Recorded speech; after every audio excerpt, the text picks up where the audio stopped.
कृष्णदेवराय जयनगर के राजा थे। उनके राजगुरु थे व्यासराय। उसी काल में राजा कृष्णदेवराय के राज्य में संत पुरंदरदास नामक संत भी रहते थे। संत पुरंदरदास जी का जीवन सादगी भरा था। वे ईश्वर के भक्त होने के कारण लोभ से भी मुक्त थे। राजा ने अपने गुरु व्यासराय के मुख से संत पुरंदरदास जी की प्रशंसा अनेक बार सुनी थी। तब राजा के मन में संत पुरंदरदास जी की परीक्षा लेने का विचार आया। उसने सोचा, राजगुरु इतनी प्रशंसा करते हैं तो उनकी परीक्षा लेने के बाद ही उनकी सच्चाई ध्यान में आएगी। राजा कृष्णदेवराय ने सेवकों द्वारा संत पुरंदरदास जी को बुलवाया और उनको चावल की भिक्षा दी। संत पुरंदरदास जी प्रसन्न होकर बोले, महाराज, मुझे इसी तरह कृतार्थ किया करें। घर लौटने के बाद पुरंदरदास जी ने प्रतिदिन की तरह लाई हुई भिक्षा की झोली उनकी पत्नी सरस्वती देवी के हाथ में दे दी। सरस्वती देवी जब वह चावल बीनने बैठीं तो उन्हें चावल में छोटे छोटे हीरे दिखाई दिए। उन्होंने उसी क्षण अपने पति से पूछा, आप कहाँ से भिक्षा लाए हैं? पुरंदरदास जी ने कहा, राजमहल से। तो पत्नी ने वह हीरे घर के पास घूरे में फेंक दिए। अगले दिन फिर से संत पुरंदरदास जी भिक्षा लेने राजमहल पहुंचे तो राजा को उनके मुख पर हीरों का प्रकाश दिखाई दिया। राजा ने फिर से उनके झोली में चावल के साथ हीरे डाल दिए। ऐसा क्रम 1 सप्ताह तक चलता रहा।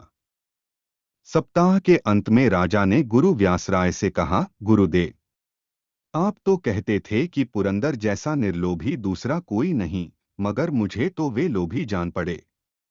यदि विश्वास न हो तो उनके घर चलिए और सच्चाई को अपनी आंखों से देख लीजिए। वे दोनों संत पुरंदरदास जी की कुटिया पर पहुंचे।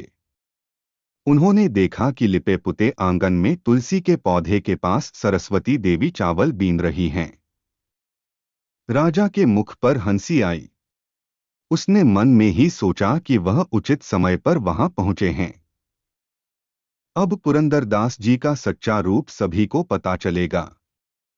राजा कृष्णदेवराय आगे आए और उन्होंने सरस्वती देवी से कहा, बहन, भिक्षा में मिले चावल बीन रही हो? सरस्वती देवी ने कहा, हाँ भाई, क्या करूं, कोई गृहस्थ भिक्षा में ये कंकड़ डाल देता है, इसलिए बीनना पड़ता है। प्रतिदिन यह कंकड़ निकालने में मेरा बहुत समय व्यर्थ हो जाता है। देखकर तो ऐसे लगता है कि कोई जानबूझकर चावल में कंकड़ डाल देता है। मेरे पति कहते हैं कि भिक्षा देने वाले का मन न दुखे, इसलिए जो देते हैं वह भिक्षा खुशी से ले लेता हूं। वैसे इन कंकड़ों को चुनने में बड़ा समय लगता है। राजा ने कहा, ओ बहन, तुम बड़ी भोली हो। ये कंकड़ नहीं, ये तो मूल्यवान हीरे दिखाई दे रहे हैं। इस पर सरस्वती देवी ने राजा की ओर देखा और स्पष्टता से कहा, आपके लिए ये हीरे होंगे, हमारे लिए तो कंकड़ ही हैं। हमने जब तक धन के आधार पर जीवन व्यतीत किया था तब तक हमारी दृष्टि में ये हीरे थे, पर जब से भगवान विट्ठल का आधार लिया है और धन का आधार छोड़ दिया है, तब से ये हीरे हमारे लिए कंकड़ ही हैं। और वह बीने हुए हीरों को बाहर फेंक आई। यह देख गुरुदेव व्यासराय जी के मुख पर मृदु मुस्कान फैल गई और राजा कृष्णदेवराय ने लज्जित होकर सरस्वती देवी के चरणों पर झुक गए।